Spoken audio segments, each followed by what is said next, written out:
유대인들은 재치 있는 이야기 속에 귀중하게 여러 번 곱씹어 볼 만한 그런 교훈을 잘 담아내서 우리에게 전하여 줍니다.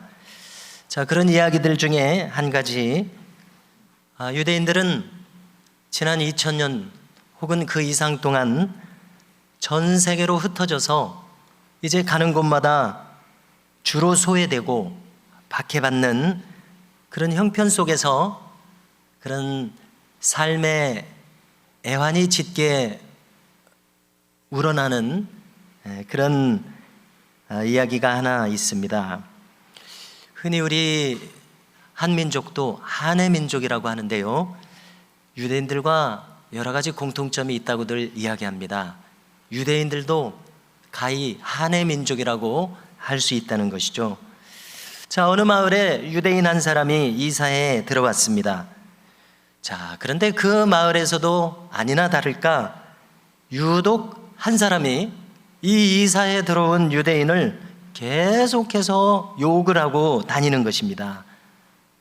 저 유대인들, 저 사람은 수전노라는 둥, 아주 배타적이고 독선적이라는 둥 계속 욕을 해대는 것입니다. 악감을 가지고 있는 것이죠. 반감을 가지고 있는 것입니다. 그래서 유대인은 이 마을에서 내가 살려면은 이 사람 하는 짓을 그만두게 해야 되는데 묘책을 생각해냈다는 것입니다. 그 사람과 만나서 이렇게 제안을 합니다. 자, 제가 당신에게 10만 원을 줄 테니까 마음대로 욕하고 싶은 대로 욕하시오. 그랬더니 이 사람은 그것을 덥석 물어들고서 이게 웬 떡이냐 하고 10만 원도 받고 또 하고 싶은 욕도 마음껏 하는 이런 상황을 만들었다는 것입니다. 자, 이제 다음 날이 됐습니다. 이 유대인은 또 그 사람을 불러서 오늘은 내가 5만 원을 주겠소. 하고 싶은 대로 나를 욕하시오. 그랬더니 이 5만 원을 받고서 이게 웬 떡이냐 하면서 자기가 하고 싶은 대로 이 유대인을 동네방네 욕하고 다녔습니다. 자, 한번 예상해 보십시오. 그 다음 날은 얼마를 주었을 것 같습니까? 그렇습니다. 3만 원을 주면서 나를 욕하고 다니시오. 자, 이런 식으로 액수가 점점 줄어드는 것입니다. 그래서 어디까지 내려갔냐면은 1,000원까지 내려갔습니다. 자, 이제 그날은 1,000원을 주면서 자, 이 1,000원을 받고 나를 마음껏 욕하고 다니시오 라고 했을 때 이 사람이 1,000원을 딱 받는 순간 빈정이 상하는 것입니다. 아니, 이깟 1,000원을 받고 내가 욕하러 다니는 그런 수고를 하란 말이요? 됐소! 가져가시오! 이렇게 되었습니다. 그래서 그 다음부터는 욕을 안 하게 되었다는, 정말 그랬을까 싶은 그런 이야기입니다. 저는 이 이야기를 대하면서 이렇게 해석해 봤습니다. 이 욕의 가치가 얼마나 무가치한 가치인지 몸소 그 사람이 뼈저리게 깨닫게 만들었다, 이렇게 해석해 봤습니다. 그리고 처음에 10만 원을 주니까 덥석 그것을 받아들이는 그 사람의 이 무슨 마음이라고 해야 될까요? 자기 자존심도 없는 이런 형편없는 수준의 그런 마음가짐을 풍자하고 있다, 이렇게 생각해 봤습니다. 자, 우리 속담에도 말 한마디로 천냥빚을 갚는다는 말이 있지 않습니까? 이처럼 우리가 말을 어떻게 하느냐가 참 중요하다고 하겠습니다. 우리의 경험도 그렇죠. 그래서 우리는 누가 말했듯이 말 잘하는 사람이 되지 말고 잘 말하는 사람이 되어야 할 것입니다. 메라비안 법칙이라고 하는 것이 있습니다. 자, 한번 들어보셨습니까? 이것은 의사소통을 하는 데 있어서 사람들이 그 의사를 전달하는 그 사람에 대해서 어떻게 판단하느냐, 그 사람을 얼마나 높이 평가하느냐에 대한 그런 일반적인 이론입니다. 쉽게 말해서 이 메라비안 법칙이라고 하는 것은 무엇이냐면은 내용을 한번 들어보십시오. 자, 여기 지금 말씀을 전하는 저처럼 어떤 사람이 연설을 하고 있습니다.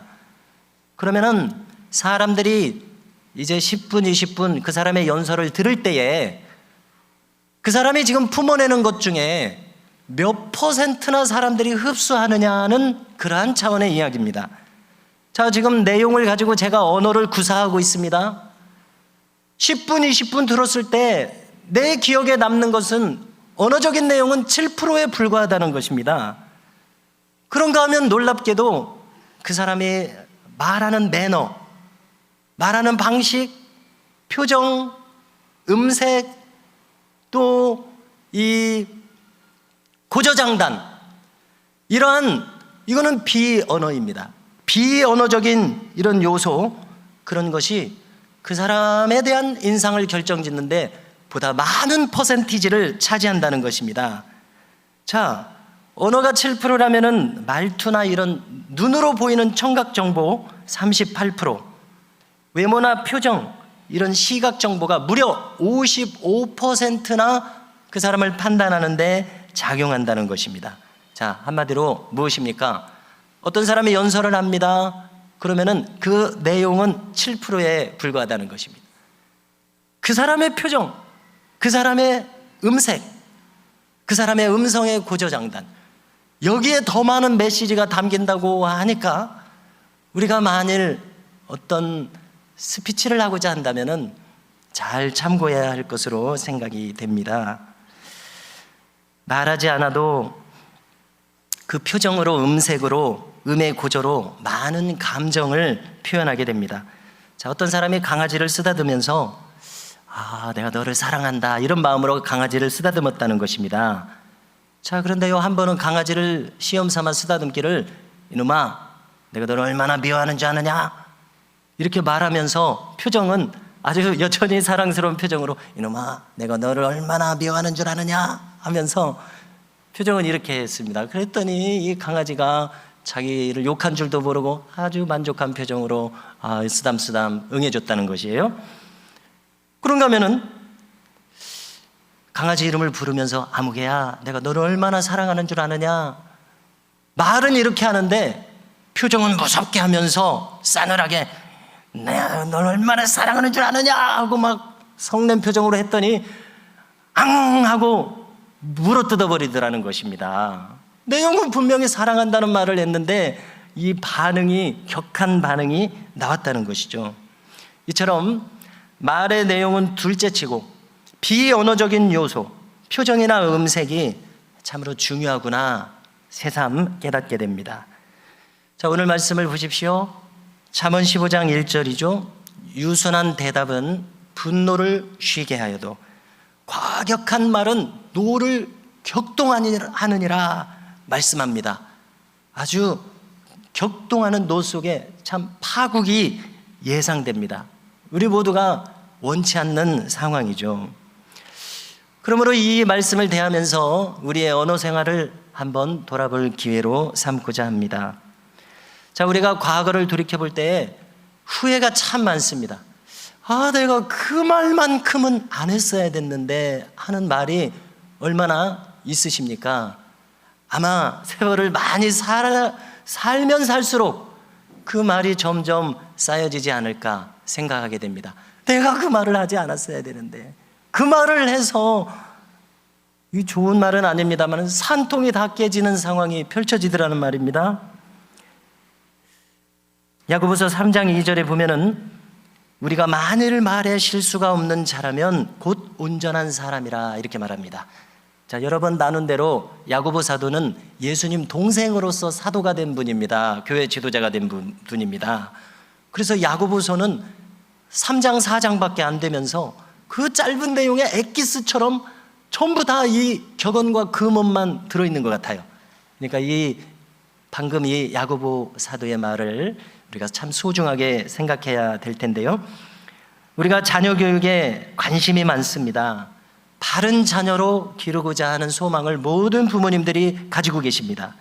자, 어떤 교육 심리학자는 가정이 지니고 있는 환경적 요건을 두 가지로 구분해서 이야기합니다.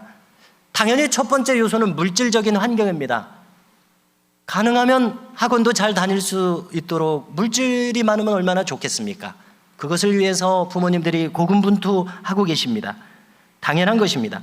자, 자, 그런데 중요한 것은 바로 이 두 번째 환경 요소입니다. 이 교육심리학자는 언어적 환경이 중요하다, 이렇게 말합니다. 이것은 참 우리가 곱씹어서 생각해 보고 우리가 배워야 할 내용이라고 여겨집니다. 그렇습니다. 자녀를 기르는 데 있어서 중요한 것은 언어적 환경이구나, 이렇게 참 이것을 한번 생각해 보겠습니다.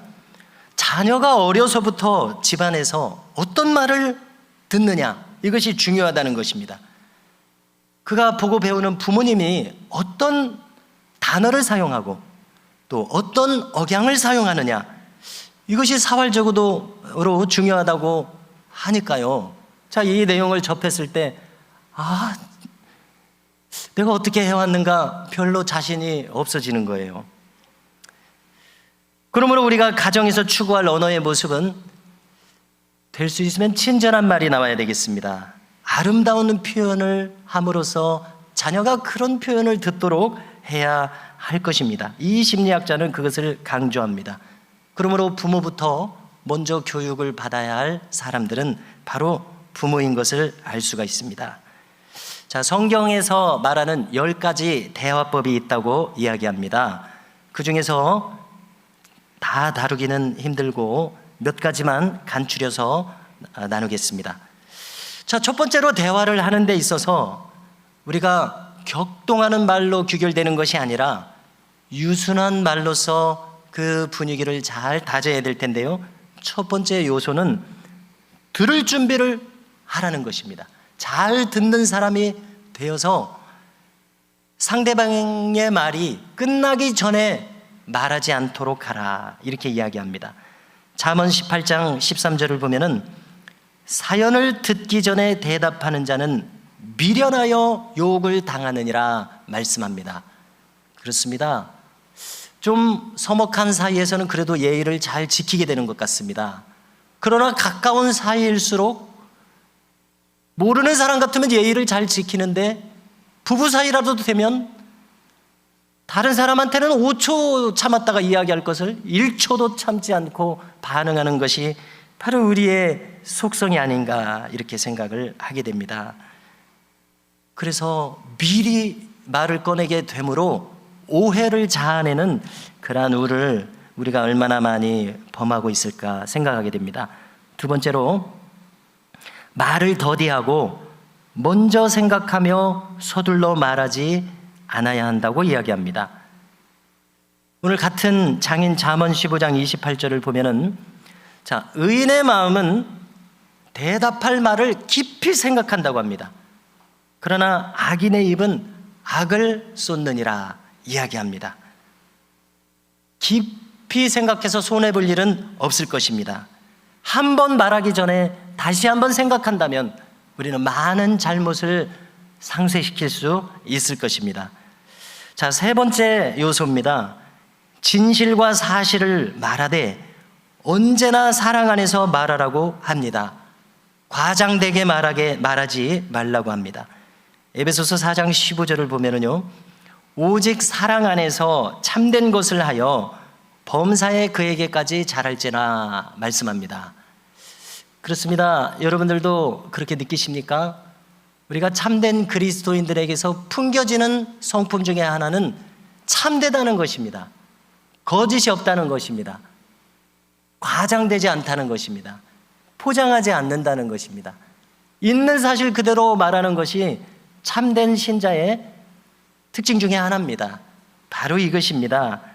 그리고 그것도 오직 사랑 안에서. 우리는 바울로부터 배워야 될 모범적인 신앙의 요소들이 얼마나 많습니까? 그는 사랑 안에서 하자고 권면합니다. 또 에베소서 4장 25절을 보면은 그런즉 거짓을 버리고 각각 그 이웃으로 더불어 참된 것을 말하라. 이는 우리가 서로 지체가 됨이니라 말씀합니다. 자, 네 번째입니다. 화를 내면서 대꾸하지 않는다. 부드럽고 친절하게 대꾸한다 말씀합니다. 잠언 바로 앞장 14장 29절을 보면은 노하기를 더디하는 자는 크게 명철하여도 마음이 조급한 자는 어리석음을 나타내느니라 말씀합니다. 그렇습니다. 이 말씀처럼 우리가 조급해지는 것이 참으로 문제입니다. 100번 잘하다가도 한 번 잘못하면 아주 잘못한 사람이 되고 마는데요, 바로 이 조급한 것이 그 중에 하나가 아닌가 생각합니다. 그래서 우리는 될 수 있으면 조급함을 벗어버릴 수 있도록 그렇게 생각하고 말하는 명철한 자가 되어야 할 것입니다. 참 5번째가 중요하게 느껴집니다. 내가 모든 말을 하는 데 있어서 지금 기도하는 중에 나오는 말인가, 바로 이 점입니다. 심벅심벅 우리는 말하기가 쉽습니다. 한 단계 거치지 않고 생각나는 그대로 걸러내지 않고 말하는 경우가 얼마나 많이 있습니까? 그런데요, 잠언 3장 5절 6절을 보면은요, 이렇게 말씀합니다. 너는 마음을 다하여 여호와를 신뢰하고 내 명철을 의지하지 말라. 무슨 뜻입니까? 우리가 똑똑하지 않은 사람이 없습니다. 다 나도 생각이 있습니다. 다 나도 판단력이 있습니다. 다 나도 보고 들은 것이 있습니다. 그러나 그대로 여과 없이 말한다면 그것은 나의 명철을 의지하는 것에 불과합니다. 그러나 참된 신앙인은 나의 명철 이전에 더 큰 지혜로서 나를 인도하실 수 있는 그 하나님께 묻고 기도하는 바로 그 마음이 있다는 것입니다. 우리가 놓치기 쉬운 부분일 것입니다. 너는 범사의 그를 인정하라. 그리하면 내 길을 지도하시리라. 이 말씀들을 간직하며 기도하면서 말하기를 노력하는 우리가 되었으면 좋겠습니다. 그런가 하면 이제 오늘 내용을 마무리하면서 세상을 바꾸어 놓을 6가지 말이 있다고 이야기하는데요, 그 내용을 함께 들어보겠습니다. 자, 6번째부터 살핀다면은, 이 6번째는 제가 잘못했습니다, 사과할 줄 아는 마음입니다. 우리는 사과를 할 수 있는 사람이 되어야 되겠습니다. 세상 사람들조차도 말합니다. 사과하는 사람이 성공한다. 세상 사람들조차도 그렇게 말합니다. 자, 가만히 생각해 보면요, 사람은 결국 자기하고 상대하는 사람 중에서 겸손하게 자기를 낮추는 사람을 본성적으로 좋아하고 끌리게 되어 있음을 경험하게 됩니다. 본성적으로 자기를 낮추는 사람, 그 사람은 사과하는 모습으로 나타나고 있습니다. 자, 가만히 드라마나 세상 사람들의 언행을 볼 때 자기 잘못을 잘 인정하지 않으려는 그 고집이 묻어나는 것을 우리가 잘 봅니다. 드라마에서 그런 것을 이렇게 잘 보게 되는 것 같습니다. 자, 그것은 어디에서 나오는 마음입니까? 자기 자존심이 지금 뭉개지면 안 되는 사람입니다. 자기 자존심이 그것을 인정하는 순간 내 자존심이 완전히 손상을 입는다고 생각을 하는 것이 세상 사람들의 사고방식입니다. 그렇지 않습니다. 참 신자의 생각하는 방식은 바로 나를 낮출 때, 그 겸허한 자세를 가질 때에 바로 그것이 나의 자존감과 자존심을 가장 잘 지킬 수 있는 길이라는 것을 우리는 알아야 되겠습니다. 주님의 말씀으로 우리는 이것을 확인할 수 있습니다. 산상수훈 말씀에서 주님은 우리가 어떻게 말해야 하는가? 너희 말은 옳다 옳다, 아니면 아니라 하라. 이에서 지나는 것은 악으로부터 나느니라. 이렇게 말씀하고 있습니다.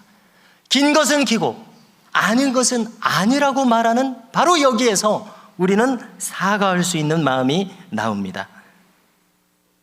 여기에서 벗어나는 것은 악이라고 하신 것을 잘 염두에 두시기 바랍니다. 서양 속담에서도 말하지 않습니까? 정직이 최상의 방책이다. 그래서 우리는 진실만을 될 수 있으면 내가 추구하리라는 이러한 마음가짐 가져야 할 것입니다. 바로 이것이 그리스도인입니다. 자, 거슬러 내려가서 5번째가 있는데요, 그것은 당신이 옳았습니다, 이 말이라는 것입니다. 자, 가만히 생각해 보면은요, 이 말은 참 놀라운 말입니다. 왜냐하면 우리는 나의 고집에 사로잡혀 있거든요. 또 특별히 신앙생활을 잘 해왔을수록 내가 잘해왔다고 생각하는 것이 은연중에 나에게 있습니다. 그러므로 다른 사람을 인정하기 어려운 이 불리한 자리에 우리가 가 있게 되더라는 것입니다. 당신이 옳았습니다. 이것은 상대방을 전적으로 인정하는 말입니다. 상대방을 칭찬하는 말입니다. 상대방을 높이는 말입니다. 우리가 서신서한 곳에서도 나보다 남을 높게 여기라는 권면을 듣고 있지 않습니까? 자신에게 겸허하고 정직한 사람만이 이렇게 말할 수 있다고 생각합니다. 상대방을 전적으로 수용하는 사람은 먼저 나에게 거리낌이 없습니다. 그러므로 상대방을 어려움 없이 기꺼이 인정할 수 있습니다. 당신이 옳았습니다. 내가 잘못됐습니다. 얼마나 귀한 말인가 생각하게 됩니다.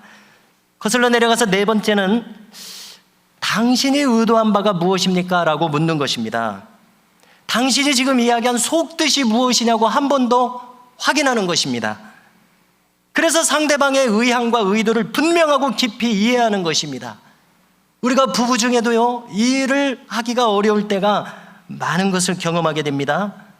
지레 짐작하는 것이 왜 이렇게 다른 사람들하고는 잘 참고 체면을 지키면서도 부부 사이에서는 지레 짐작해서 이 본성이 나오더라는 것이죠. 그래서 한 번 더 물었을 때 우리는 오해를 없앨 수 있을 것입니다. 자, 세 번째는 영어로 말하자면은 if you could 이 말입니다. 혹시 좀 하실 수 있으시면은 이렇게 묻는 것입니다. 어떤 자세입니까? 이것은 상대방을 배려하는 마음입니다. 가만히 생각해 보면은 우리는 여전히 나에게 감싸여 있기가 쉽습니다. 그래서 나 위주로 모든 것을 말하고 판단하고 생각합니다. 그러나 if you could 무슨 뜻입니까? 혹시 좀 이렇게 하실 수 있으시면 이라고 상대방의 입장과 의향과 생각을 배려해주는 이 넓은 마음이 바로 여기에 들어있음을 알 수 있습니다. 아주 유순한 말입니다. 정말 우리가 공부해야 될 말들이 참 이렇게 많구나 깨닫게 됩니다. 그리고 거슬러 내려가서 벌써 두 번째로 위대한 말은 단연 감사합니다. 이 말이라는 것입니다. 자, 제가 신학 공부를 처음 시작할 때 매사에 저는 막 스펀지처럼 모든 말씀을 다 흡수하고 있었습니다. 한국교회사를 가리키는 민경배 교수님을 첫 시간부터 존경하게 되었는데요. 이 교수님이 한국교회사를 가르치셨지만 또 영국에 유학을 하셨더라고요. 영국에서 박사를 받는 것은 대단히 어렵다고 이야기를 하시면서 내가 영국에서는 박사를 못 받고 석사만 공부하고 얼른 귀국해서 세월이 10년 지나가게 생겨서 일본으로 가서 일제강점기를 보낸 분이기 때문에 일본 말이 술술 나온단 말이에요. 일본 동지사 대학에 가서 거기가 윤동주가 다닌 학교입니다. 윤동주 비석도 있더라고요. 거기서 이제 한국교회사로 박사를 받으신 것이에요. 그러면서 내가 영국 아버딘에서 공부를 할 때 나 때는 이러면서 이야기를 하시는데요. 이 교수님의 말씀이 인상 깊습니다. 뭐라고 딱 서두를 꺼내시냐면은 여러분들 감사하다는 말을 많이 하시기 바랍니다. 이렇게 얘기하시면서 내가 신기한 것을 경험했다고 하면서 영국 런던에 가면은 2층 버스가 있다. 그런데 거기 운전수가 어떻게 하는지 내가 너무나 깜짝 놀랐다. 그러면서 자, 이 운전수가 이제 사람들 탑승하고 나면은 탁 일어나더니 좌석마다 다니면서 그 버스비를 받는 거예요. 버스비를 받으면서 이 운전사의 자세가 이렇다는 것입니다. 땡큐, 땡큐, 땡큐, 땡큐, 땡큐, 땡큐. 사람마다 땡큐, 땡큐, 땡큐를 하면서 그것도 진심으로 하면서 이렇게 다니더라는 것입니다. 그래서 너무 인상 깊었다. 뭐 저렇게 당연한 것을 받으면서 저렇게 땡큐, 땡큐, 땡큐. 그래서 이 서양 기독교 문화는 정말 이런 데서 성경적인 것을 느낀다고 하면서 우리나라 사람들 지하철에서 어깨빵하고 가도 사과도 않는다고 하면서 이렇게 땡큐 땡큐 처음 보는 사람마다 인사를 잘하고 그런 얘기를 합니다. 자, 그러면서 한 가지 재밌는 걸 알려주겠다고 하면서 자, 본토 발음에서 원래 더 고상한 발음이 있으니 TH 발음을 빼라는 거예요. 그러면서 땡큐 이러면은 더 고상한 발음이라고 알려주는데 써먹을 때가 있어야지요. 그렇습니다. 그런가 하면 어떤 목사님은 비슷한 것을 말씀하세요. 미국 유학을 하는데 이제 목사가 되어서 유학을 갔기 때문에 주말에는 목사가 없는 교회에 설교 목사로 초청이 되어서 배치가 되어서 설교를 하는 그런 기회를 가졌다는 것입니다. 그래서 한 번은 어떤 이 미국 장로님 가정에 토요일에 미리 가서 하룻밤 홈스테이를 하면서 식사 대접도 받고 잠도 자고 그 다음날 일어나서 이제 그 설교를 하는 거예요. 자, 그런데 무엇이 인상 깊었다고 얘기를 하시냐면은 그 장로님 가정에 어린아이 식탁에 앉아서 식사를 하는데 어린아이가 서투니까 포크를 떨어뜨렸어요. 그랬더니 이 장로님 사모님이 포크를 집어들면서 얼른 아이에게 주는 것이 아니라 say something 이랬다는 거예요. 자, 해야 될 말 해야지 이런 느낌일 거예요. 그랬더니 이 아이가 머뭇거리면서 막 울먹이더라는 겁니다. 그랬더니 say thank you 이러더라는 거예요. 고맙다고 해야지. 그랬더니 그제서야 thank you mommy 이러면서 고맙다고 했을 때 엄마가 그래 여기 있다고 포크를 전해주더라는 이 장면을 보았노라고 하면서 그렇구나. 기독교 가정에서 자녀들에게 가장 먼저 가르칠 것은 바로 이 감사하다는 것을 엄마 아빠에게도 표현할 수 있는 바로 이 본성적으로 여기서부터 변화시키는 이런 기독교 정신이 있구나. 이런 이야기를 제가 인상 깊게 들었습니다. 그렇습니다. 세상에서도 이치가 그렇습니다. 나에게 감사하는 그 사람이 왜 안 반갑겠습니까? 나의 인격을 전적으로 받아주면서 나를 인정하는, 내가 상사라도 내가 선생님이라도 학생이 와서 제자가 와서 후배가 와서 감사합니다. 제가 가만히 보니까 장기동 목사님도 감사합니다가 입에 배웠어요. 뭐 이렇게 사소한 것까지 감사를 하시는지 저하고 비슷한 걸 느꼈습니다. 거슬릴 정도로 매번 감사하다고. 그러나 이것이 참된 신자의 마음이 아닐까 이렇게 생각합니다.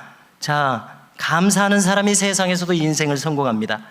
신앙의 성공자가 될 것입니다. 말합니다. 감사가 신앙의 척도라고. 감사한 것을 감사 여길 줄 모르는 사람이 있는가 하면 신앙의 척도를 생각할 때 감사할 수 없는 것까지 감사하는 이 자리에 올라갔을 때 그 사람의 신앙 인격이 완성되었다고들 이야기합니다. 그러므로 우리는 어디까지 감사할 수 있는지 스스로 물어야 되겠습니다. 그리고 이제 마지막으로 세상을 변화시킬 첫 번째로 위대한 말이 있으니 그것은 우리라는 말이라는 것입니다. 참 한번 함께 생각해 보십니다. 정말 이 우리라는 말이 그렇게 중요한가 이것입니다. 생각해 볼 때 우리라는 마음을 가졌을 때 갈등은 봉합될 수밖에 없습니다. 가만히 한번 생각해 보십시오. 저도 그런 이야기를 들었었습니다. 저의 친구 중에서 이제 참 젊었을 때 결혼을 하니까 아무튼지 간에 얼마나 다툼이 많았겠습니까? 살아온 환경이 다르니까 다툼이 많아요. 어떻게 제가 떠올랐는지 저에게 이렇게 호소를 합니다. 내가 정말 못 견디겠다고 하면서 무엇을 얘기하냐면 나는 어떻게 하든지 이걸 좀 해결을 하고 감싸려고 하는데 정말 우리 아내는 왜 정말 이런 말씀 드리기 죄송합니다.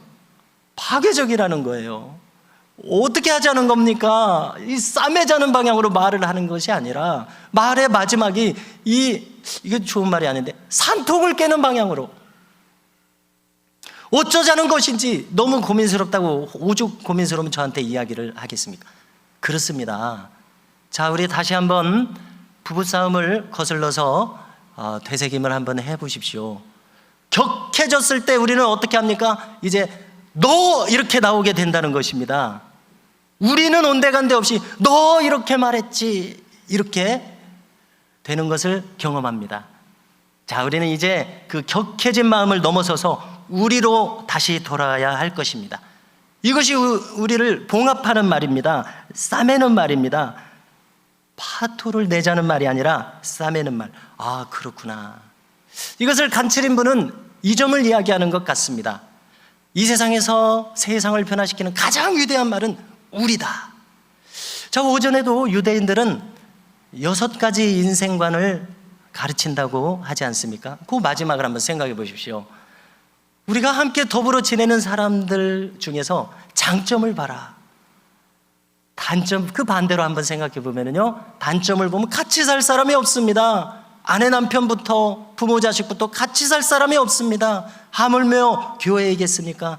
그러나 만일 우리가 그의 장점을 본다면, 장점을 극대화시켜서 이렇게 좋은 사람과 내가 함께 신앙생활하고 있다, 이렇게 좋은 남편과 이렇게 훌륭한 아내와 이렇게 훌륭한 자녀를 주신 하나님께 감사해서 우리를 다시 회복할 때, 이것은 나를 살게 하는, 나와 함께 더불어 있는 사람들과 함께 살게 하는 더불어와 함께 놀라운 은혜의 시간으로 인도할 것이다, 이렇게 생각하게 됩니다. 다 함께 오늘 말씀을 깊이 묵상할 수 있기를 바랍니다. 유순한 대답은 분노를 쉬게 하여도 과격한 말은 노를 격동하느니라. 참으로 우리의 실생활에 뼛속 깊이 사무치도록 공감할 수밖에 없는 그러한 말씀입니다. 앞서서 4절의 말씀도 너무 귀한 말씀이어서 거론합니다. 온순한 혀는 곧 생명나무지만 패역한 혀는 마음을 상하게 하느니라. 우리 모두가 마음속 깊은 곳에서 원하는 것은 무엇입니까? 생명나무를 우리는 원하고 있습니다. 그것은 온순한 혀에서 오는구나 새삼 깨닫습니다. 우리 평생 바로 이러한 말씨를 훈련하는 놀라운 은혜가 우리에게 있기를 주님의 이름으로 축복합니다.